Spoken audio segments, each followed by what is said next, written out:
What's the meaning of arbitrariness?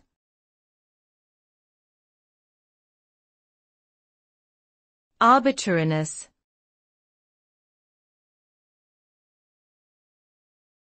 Arbitrariness.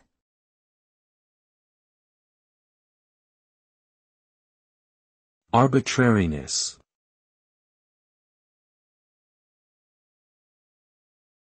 Arbitrariness.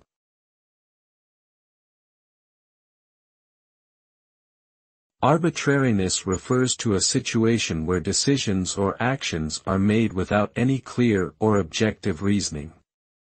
It suggests unpredictability, inconsistency, and bias. Arbitrary decisions or actions are often considered unfair and unjust because they lack a foundation in reason or logic. They may also be seen as arbitrary if they are based on personal whims or prejudices rather than established rules or norms.